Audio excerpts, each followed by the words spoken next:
Good afternoon. Thank you again for attending today. Always fun to be the first session after lunch. We'll basically change our tones of inflection to make sure there's no sleeping, and we'll keep it going. A couple of things we'll do is we do want to make this interactive. So, we will have some parts for questions. We're going to make this kind of an interactive discussion with the doctor and myself, but we will have areas to discuss in the beginning. Kind of by a show of hands, how many people are doing something with IoT today? How many people, any idea with IoT today? So let's take a step back, okay? So my name's Alan Zawistowski, and I'm with IBM's Internet of Things team here in the federal team in North America. And my background in IoT, I actually got into this about 4 years ago.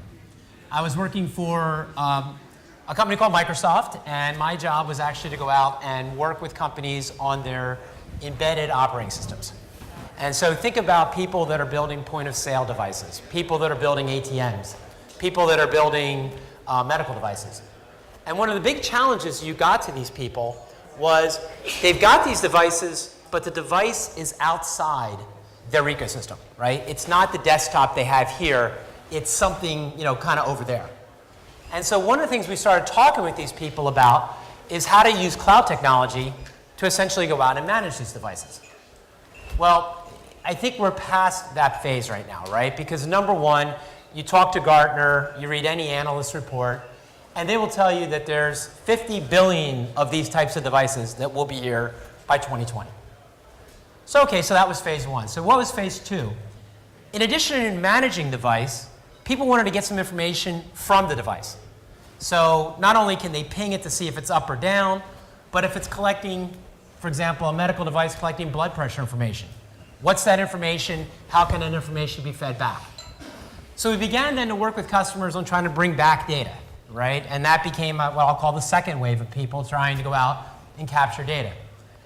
Now, I'm not going to go through the IBM process here, but I will tell you, with the cognitive pieces of IBM, we're really moving into a third area. And the third area is simple. If I take a blood pressure reading, and that blood pressure reading is 160, in the old days, I might just record it. But today, I might know that Alan has congestive heart failure. So that 160 should alert somebody to get a doctor out to Alan. And now we're talking about machine learning. We're talking about cognitive abilities from that data. If you talk to Gartner will tell you right now, today alone, 5 million more devices will be raised on the internet. Okay, will become connected. If you talk to McKinsey, they'll give you an interesting model that says by 2020, this area or business is anywhere between 4 trillion and 11 trillion. Real interesting wide gap there, right? A factor of 3, right? And so the reason is because all of these devices, people really today aren't really sure of the business values that are going to come out of this, right? A lot of those are unrealized. There's 3 main areas that people seem to work on. Number one is trying to generate new revenue, right? The second is getting close to the people in their ecosystem. But I'd argue, just from customers that we've worked with, the real number one issue is driving efficiencies in a known business process. Be it healthcare, be it the connected car, or today's discussion, which is going to be around agriculture. So I'm very happy to have Doctor with us today from the U.S. Department of Agriculture. We're going to talk about agriculture in the U.S., and we're going to talk about how the Internet of Things is going to help transform that industry and some of the areas of opportunity that are there. So with that, I'd like to pass it. Thank you, Alan. Good afternoon, everyone. Thank you for being here, and I'm going to stand here. It's probably more comfortable for me than sitting there because I got back problems. So many of you probably do anyway. So first of all, I want to thank everyone for your public service because this is a public service recognition week. I know that there are lots of federal employees in this group here, so thank you for your public service. It's a noble cause, and I'm glad that we are serving the public and the U.S. citizens. As Alan was saying, my role at USDA, USDA has got about 19 subcomponents within it. So National Agricultural Statistics Service is one of them. Our mission, National Agricultural Statistics Service's mission, is to publish data that is timely, accurate, useful, and relevant to U.S. agriculture. And as you all know, the U.S. agriculture creates close to $500 billion in GDP, adding to the GDP. So U.S. agriculture does provide quite a bit of sustenance to the economy and adds value to the U.S. GDP. And U.S. agriculture is one of the most productive agricultural system in the whole world. And why are we thinking about making it more efficient? Let me paint you a scenario. By 2050, the world population is going to be 9.6 billion with a B people. The food that is generated today has to increase by 70% to feed all those mouths. Why is it? It is very important, if you know the Maslow's pyramid, that you got to satisfy the basic need of feeding people, which is very important. The challenges are every minute. In this country, we lose about 2 acres of farmland for development, erosion, and flooding, other things. And on top of it, the climate change is going to decrease the world agricultural yield by 20 to 40%. There is a lot of pressure on farmland in this country and all over the world that might interfere with the production or the yield. What is the way to overcome it? It is better systems, better services, and better seeds, fertilizers, and other things that go into the agriculture productivity system to make it more efficient. If you look at the farm yield, it has been increasing at a pretty good level, and it cannot keep on going in, but we could continue to create a better system to produce better yields by focusing on the things that matter to increase the yield. One thing the farmers started doing is to target the crops so that they get maximum yield out of it. In a farm operation, there are inputs that go into the farm and the output is the crops. Say, for example, let me use corn or soybean. About 90 million acres in this country are planted with corn or soybean every year. And of course, the farmer is going to be profitable if the money he puts into the farm, fertilizers, seeds, and the equipment that he is using, and the services that he is going to get to produce the crop that he is producing, like corn. And if it is more than say if he puts in like $2 or $3 dollars per acre, for example, and then if he sells the product for like $4 or $5, and he makes a nominal profit. The actually net margin to a farmer is about 25 to 40% based on the yield. So farmers tend to decrease the operational expenses so that they can increase the profit. So that makes the farm system sustainable and the farming profitable. The Internet of Things, or the sensors that are being used in farms, provide a very good way for farmers to decrease the operational cost. Right now, farmers are using like satellite images, and they use NVDI, which shows them the health of the plant, which is the chlorophyll content. These are sensors in the satellite looking from anywhere 60 or 250 miles above, and the resolution of the image is 100 square feet. 1 pixel is 100 square feet. The resolution is limited, but the farmers can make a decision based on that information that get from those sensors. bring in unmanned aerial system or drones. When a farmer uses drones, they can fly anywhere from 100 feet, 200 feet, not more than 400 feet because that is regulated by FAA now. The farmer can look at the plant at 1 square inch resolution. He or she will be able to see the plant, the three-dimensional structure of the plant, the leaf structure, the infestation on the leaf. What if the leaf has been eaten? They can see. The image could show them that how much. And also when the plant is stressed with it doesn't have enough nutrient, for example, calcium or potassium, manganese, whatever, or water, for example. The coloring of the leaf changes based on over water or less water.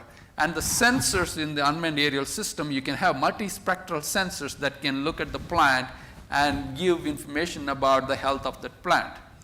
A farmer can decide what type of treatment the farmer has to undertake to fix the problem. An average farmer in this country in the US owns about 440 or 50 acres. And the agricultural companies, the agro companies, they use anywhere north of 8,000 acres of land. A farmer to go around and look at the plant every day, 400 acres is very difficult. If he has something like an unmanned aerial system or a drone, he or she will be able to look and see which part of that parcel, that the field that he owns or she owns, is not getting enough water, not enough nutrient. Instead of spraying the whole 400 acres of land with fertilizer, pesticide, or water, the farmer can restrict that particular patch to get the nutrient. It saves the farmer the money, okay? And also it reduces the pollution. And the farmer can target whatever that treatment that he has to provide to take care of that particular issue that he or she is facing. So it is very, very important. The multispectral sensors that the farmer is going to be using, some farmers are already using, and they may be able to see it at a higher resolution and provide the farmers precise data. That is why it is called precision agriculture. Instead of treating the whole thing in a full-blown way, he or she is concentrating on small patches of the land so that they can conserve and increase yield or take care of the problem that is in one particular patch of the land. So that's where the Internet of Things, in this case sensors, multispectral sensors and chlorophyll sensors or whatever, visible spectrum, near infrared sensors. Sometimes the sensors can pick up the stress of the plant 1 or 2 weeks ahead of the farmer could easily see with the naked eye. So they can inform the farmer to take care of it before the problem becomes, a real problem. So it is going to be, more predictive. So that way the farmer can use predictive analytics from the sensor data and come up with a way to treat, and that predictive analytics can become prescriptive, so the farmers it will tell the farmers to what kind of insecticide or the fertilizer or water to use. And for using that water, he or she can send that like a one little drone with like a gallon of water and just pour it there, or 10 gallons of water, just pour it there, instead of sending the water boom to spray the whole area. So it is going to decrease, or it is likely to decrease, the cost of operations for a farmer. So it increases the yield of that particular patch of land or the whole farmland the farmer is using. Why is it important to NAS, National Agricultural Statistics Service? I told you about our mission is to publish timely, accurate, and useful data for U.S. agriculture. And what we do now is we publish about 440 or 450 reports every year. We publish on time all the time, including the commodity reports. You probably saw Trading Places, the movie where they were trading pork bellies, corn, soybeans. You can bet on the market, and there is millions and millions of dollars being bet on and lost and won in the commodity futures market, agricultural commodity futures market. So we take pride in publishing accurate information that is relevant to that particular commodity, the agricultural commodity corn, soybean, whatever the case may be. So now we are having a real challenge. I'm trying to connect the real challenge that we have to Internet of Things, because that's why you are here. You want to listen how the sensitive or the sensors and the Internet of Things are going to help the US agriculture or the federal government. Now we are having more and more problems with collecting data, and there is non-response. Though the law requires the farmers and ranchers and agriculture producers to provide us with the data, quite often we don't get all the data that we want. We conduct hundreds of surveys, and sometimes the response rate is very low, and we are not very happy about it. We send field enumerators, people who go to the farmer and ask for their information. It costs money, it costs time, it is taxpayers' money. If there is a non-response, we send, how many people are there connected to the farm in the US here in the audience? So you know what I'm talking about. So farmers have got other job to do, and they don't have time to sit down and fill out, survey after survey after surveys. But sometimes we get non-response, and we need to get the data, and we struggle with it. How are we going to extrapolate the information? And we try to make statistical adjustments. By the way, we are a statistical agency. We have almost 1,000 statisticians working in our organization, so they know how to handle data, how to come up with data that is close to real data. So, and that's what we do. We have been doing it since 1836. We are older than USDA. So, and we've been doing it for a long time, but we are getting challenged by not getting responses. So instead of asking the farmer, just imagine we collect the data from the sensors. The combines, harvesters, variable rate planters, all these instruments have onboard sensors and systems that collect data. We usually go and ask the farmer, hey, how much fertilizer did you put in? How much water did you use? And by the way, how many acres of land you're going to sow this time? So all this information we get from the farmers. Just imagine getting that information automatically from their machine to our cloud or wherever they are. So we don't even have to ask the farmer. All we need is the permission for us to get the data from the farmer. So that way we can reduce the cost to the farmer, time that the farmer spends giving us the data, and also the cost to the taxpayers that we send the people in the field to get the data, and decrease the cycle time.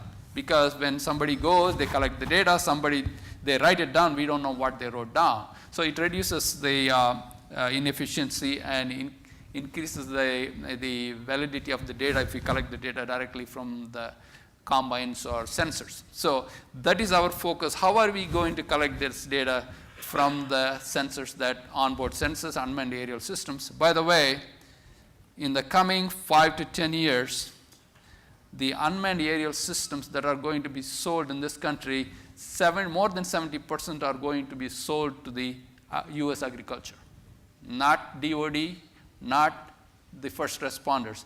Agriculture is going to be the main user of drones moving forward. So that's the estimate. If you assume that 2015 was 0 drones, 2016 is going to be close to 200,000 drones being used by agriculture. I can give an example. You probably know the winemaker Gallo, and they are in California. They use lots of remote sensors and onboard sensors and in-ground sensors. They could predict the quality and the amount of the yield within 1 to 2%. They are very, very accurate. So they can set up their business based on what the yield is going to be. So the sensors are so powerful, and they have analytics to use that data and make the predictions, so they can rent or arrange the logistics and the productivity for wine production that they do, or the table grapes that they sell, they can get orders from whoever the customers are and better plan that. So it is there, it is being used in pockets, but there is going to be more and more precision agriculture that's going to be used using sensors and Internet of Things. So with that, I will just leave it at that at this point, and if there are more questions, I'll be glad to answer any questions, or maybe we'll make it a more of an interactive discussion, how we can take this and what I think is going to be the future for Internet of Things in US agriculture, or for the world for that matter. So with that, I'll stop. Thank you. I'd like to kind of offer a couple of questions to get this started.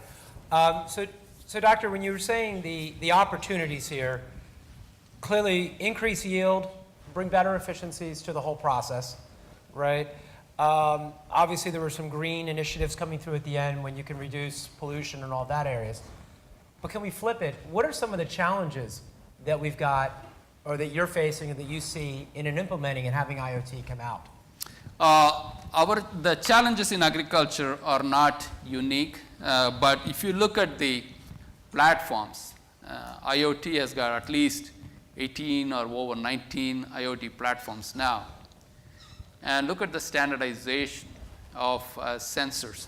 And each sensor maker has different way of collecting data and transmitting the data.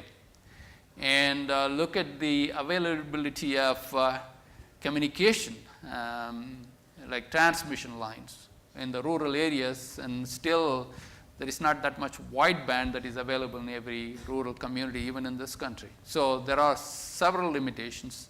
Standardization, so the standards are very hard to come by. There are issues, or there are challenges in standardizing all the data coming from all different sensors in the agriculture. And if you look at the ecosystem in this country, if you come across any particular format, or the way of data being transmitted and the format of the data, it's going to be all different, because the companies that produce this equipment or collect the data, and they are going to have, they don't want to give up the market share, and they want to grow their own market. And we have done this, we have seen this before, and you remember pre-TCP IP days, and SNNP and IPS, VPS. We had all kinds of transmission protocols, and then somebody agreed that we will go with TCP IP because it's a lot easier. It's going to take some time to standardize different data formats and the signal processors, or maybe collectors sending the signals. So that is one. Then the main issue is policy issue. Who owns the data?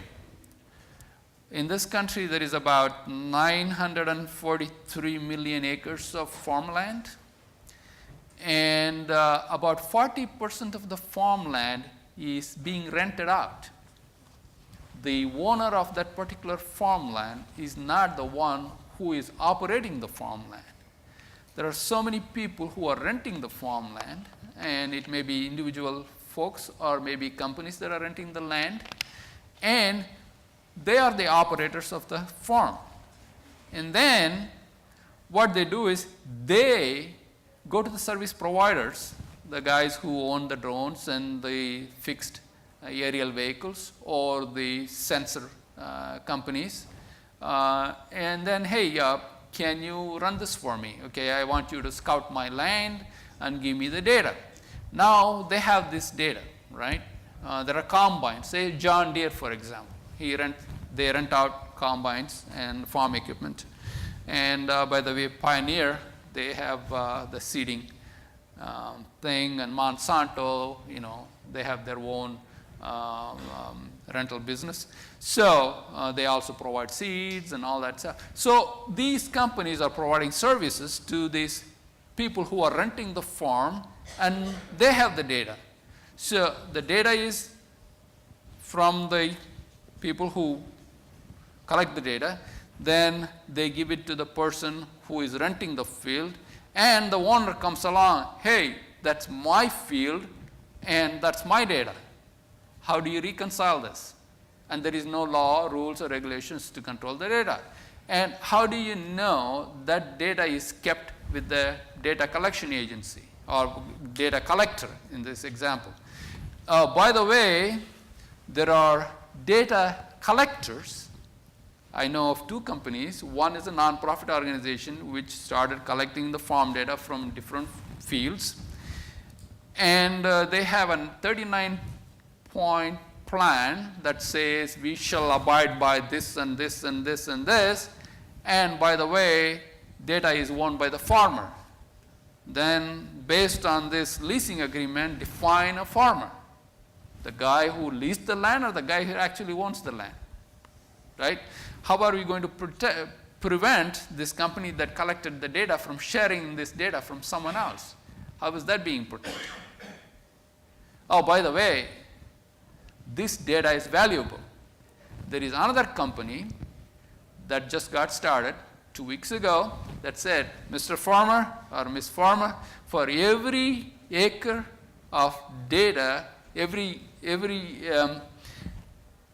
data of every acre, if you provide me, I'll give you $2.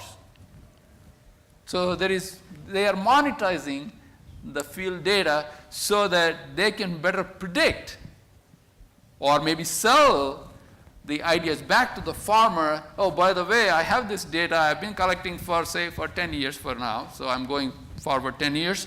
And by the way, I have seen this trend. By the way, Mr. or Miss Farmer, if you plant this seed during this time and use this type of fertilizer and this type of insecticide, I can predict your yield is going to be this much, and you can sell futures on it. Boom. So, right? So the thing is, if somebody is going to give you $2, they are not going to give it for free, but the data has value, and they are going to monetize the data, do something with it, use algorithms, predictive algorithms or whatever. Could be diagnostic, for example. Mr. Farmer, I noticed that your infestation is a lot in that particular area. I will send my drone and spray it, then you only pay $100 for it. Boom, it's done.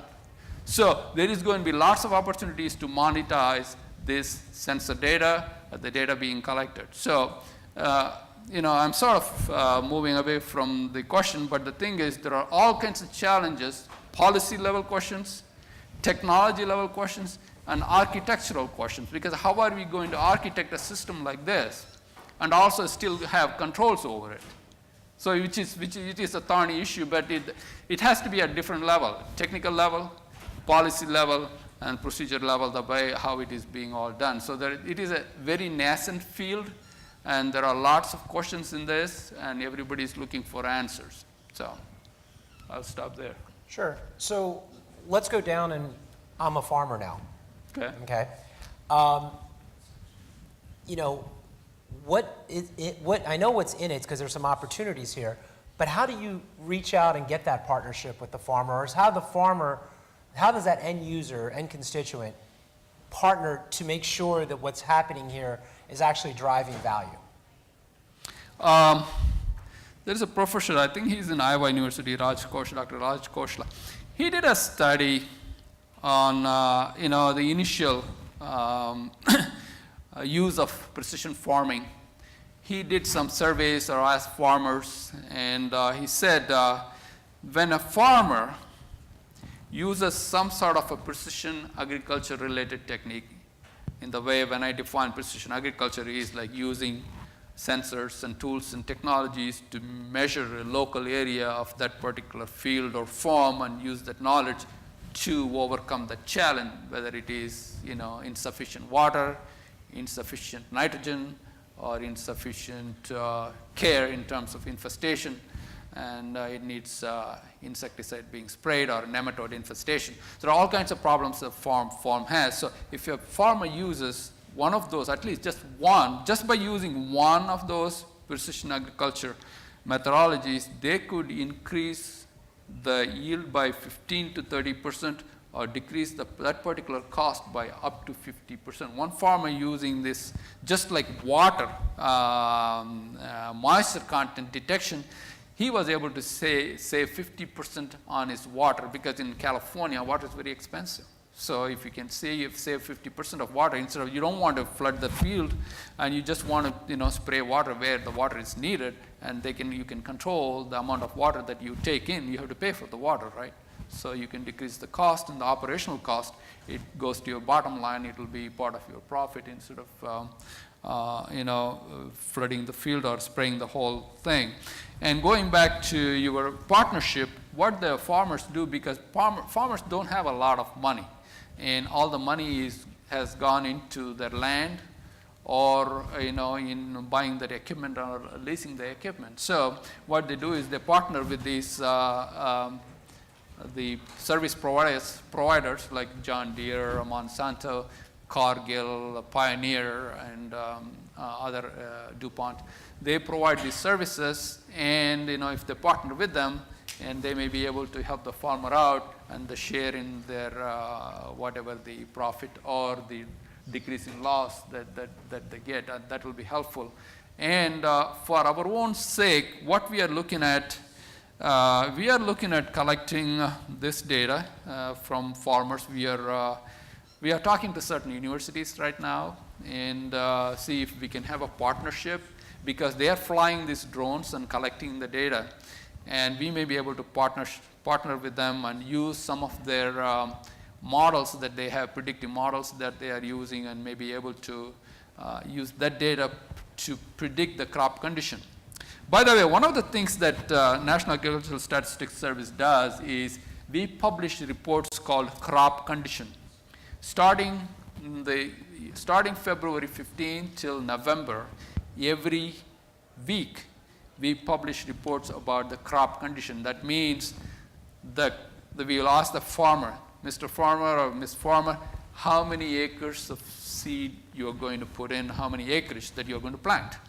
Then once the thing is planted, then we would say we publish the climatic condition for that particular state or county. We publish county level data and state level data. Okay, this much moisture, this many planting days, this much sun you got. So all this information we publish, so the farmers can use the information for their crop growth. And also we publish the crop condition. Crop is in good condition, fair condition, poor condition. So these are all more qualitative publications that we do, but from the NOAA and other satellites and NASA, we get the climate information. We also publish that, so the farmers can use that information in their operations. So those things that we do. And instead of asking the farmer to provide the information, Mr. Farmer, tell me how your plant looks like this week. We said, it looks okay. I would say good. We'd go next week. How does it look this week, farmer? It looks a little dull. Maybe it needs some rain, looks like it. And the week after, say, oh, it's poor. It hasn't rained in like 2 weeks, so it's poor. So we go back to the same farmer, asking him every week the question. They get tired of this thing. How can a farmer go around and scout the field, which is 400 acres, and give us that information? Sometimes the farmer would say, hey, heck with these guys, yeah, good, bad, and ugly, so he'll get rid of us. So the thing is, if we can get the information right from the sensors, we know exactly what the condition the plant is in. We won't have to bother the farmer. So we will be able to collect the data. Using the data, if we run it through some models, we will be able to predict what the condition of the crop is and how the. By the way, in July, August, then we will publish the estimated yield based on the plant condition. Okay, if the corn is growing very well, we can say this many bushels that we expect from this field, or from this county, from this state. So it is all aggregated at the national level or the state level, and it goes into the Chicago Board of Options Exchange, and people bet on it, and they buy options, and they can move. World Agricultural Organization looks at the whole world and estimates the crop yield in Russia or somewhere else, and Brazil, and try to move this crop from place to place so that people don't go hungry. When there is no food, there's going to be lots of fights and wars breaking out. It prevents that from happening. So going back to my previous comment, we can gather this data from the sensors and be able to publish the data real fast and also reduce the cost. And instead of being semi-quantitative, or instead of being qualitative, it could be semi-quantitative based on this multispectral data. That is our hope. We are talking to some of the universities and see if we may be able to use their phenology models, which look at the crop health, and then we can use that as one of our publications, or maybe add to our publications we already have, or come up with better models and better data to help the farmers. So it's one of the ways that we could improve our own publications to help the farmers and the farm business in this country. That's what we are looking for. So. Any questions from the audience? Yes, sir. What can you tell us about California? I know with the water shortage, it's really impacting crops. I hear there's like 1 million acres of fields that are fallow, and it's going to have some tremendous impact on the food supply, not only for the United States, but also the world, since California is the breadbasket of the world. I can talk. I don't want to get into trouble by saying something that I'm not really sure of, but the things I do agree with you, it is one of the bigger states, and agriculturally it is most important for the U.S. And I do not know in what way you want me to phrase the answer in terms of Internet of Things. I can give you an example of a child. As to what your prognosis is of California as the user of, as its ability to continue to produce the crop yields that you're trying to increase and work on. well, our interest is as a nation or as the world to increase the crop yield for obvious reasons. Wherever that we can increase the yield, we are going to support it. And so it has to be cost effective because, when I'll give you an example of Arkansas. Right, I was just reading one article that said that most of the salad that we eat looks like the bag salad comes from Arkansas. They can grow this thing year round because there is sun all the time, and there is, what's the river that flows through Arkansas? They get from the Grand Canyon. I'm forgetting the name. They pump water from there, and it is. They could use lots of this data to increase their productivity. And California is one of those states that are early adapters of technology. I won't be surprised that if they jump pretty much on all these different sensors and unmanned aerial systems that are available to them. I gave an example of Gallo, so they can look at Gallo and see how Gallo is using their sensors and remote sensors and in-ground sensors.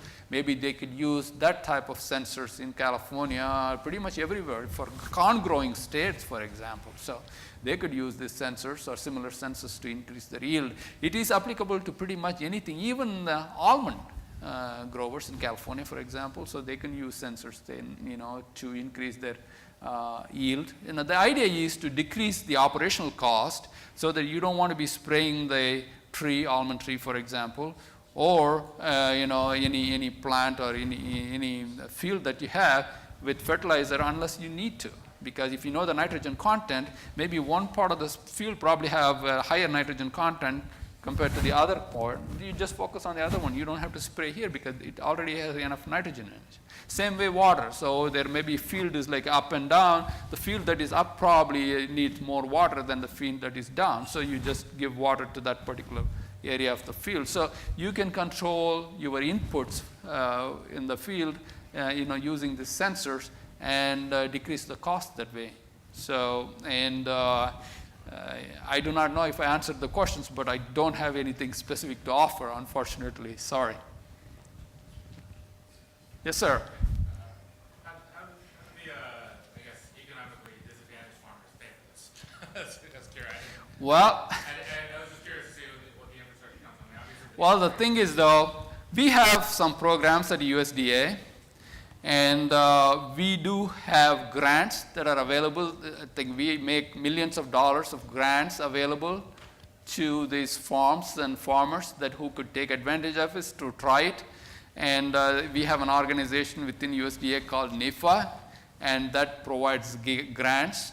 And also we have different agencies within USDA, for example, Agricultural Research Service, And if through the extension services agents that we have in the field, they may be able to reach out to Agriculture Research Service and see how they can take advantage of the grants or facilities that are available to the U.S. farmers. I think USDA's focus is to help the farmers, especially the small farmers, because if you look at the sustainable agriculture, I think small farms are more interested in not having monoculture, and they are more productive compared to the monoculture or big agro businesses in per field area. So there is lots of help that is available and assistance that is available in terms of research and as well as financially and other technologically.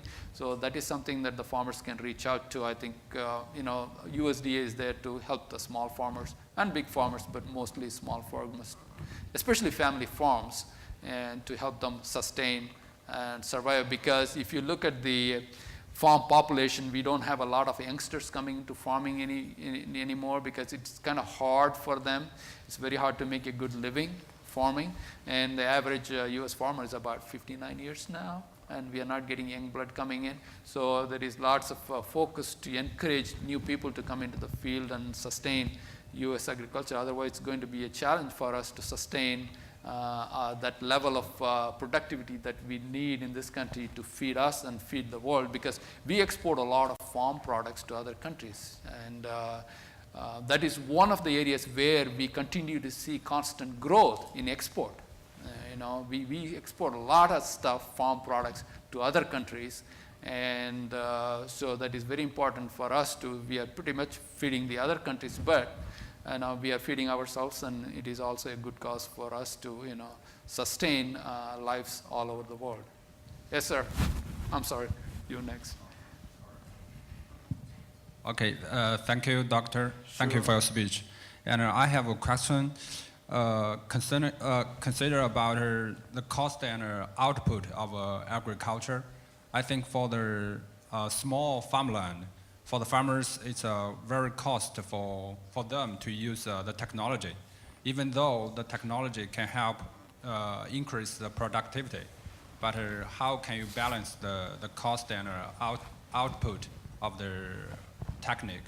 Yeah, and that is one question. For another question is, I don't know if you have such a restriction on the export of technology, agriculture technology from America to the developing countries, because maybe the productivity of the developing countries is quite low, and the sensors like you have told us, it's quite inspiring and can help the emerging countries to increase their productivity. So do you have restrictions on the export? Yes, good question. I didn't plan this question, by the way. Thank you. Good questions.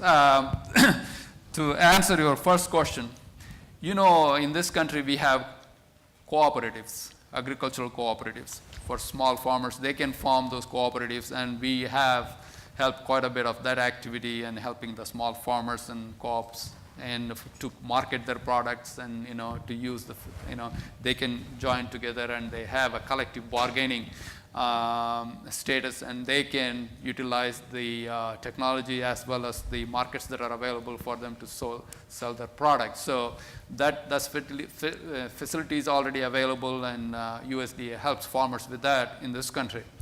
And going back to the next one, you said in the developing countries they don't have all this technology and things available. Last year I met with I think it was a Monsanto or John Deere. I think it was John Deere representative who came from here, came from India. He's from here, and he went to India, and he looked at the Indian farms. The average Indian farm is about half an acre, not 440 acres.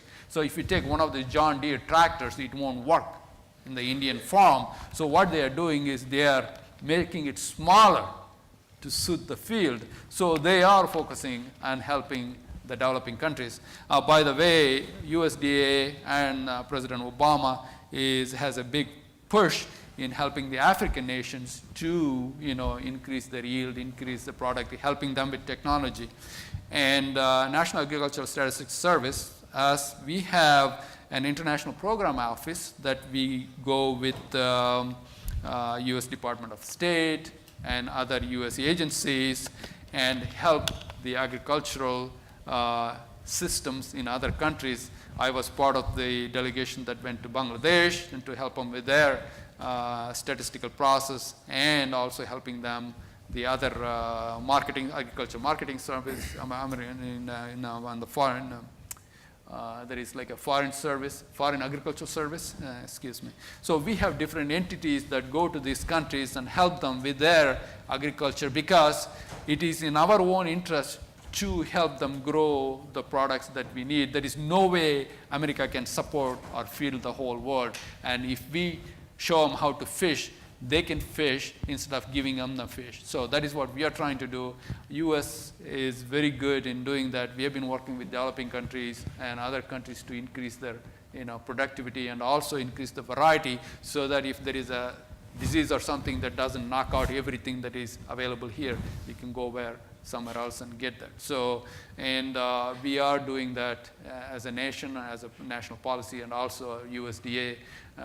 Secretary Vilsack has been very adamant about helping other nations and other countries to help them with their growth and yield and decreasing the cost and giving them the better variety and the technology to share.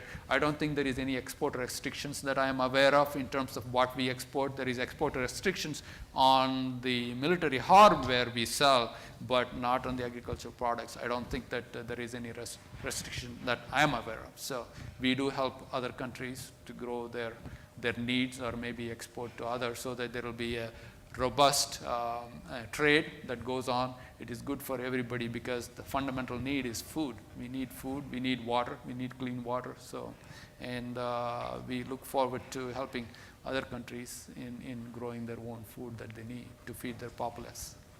Thank you. Sir, you had a question?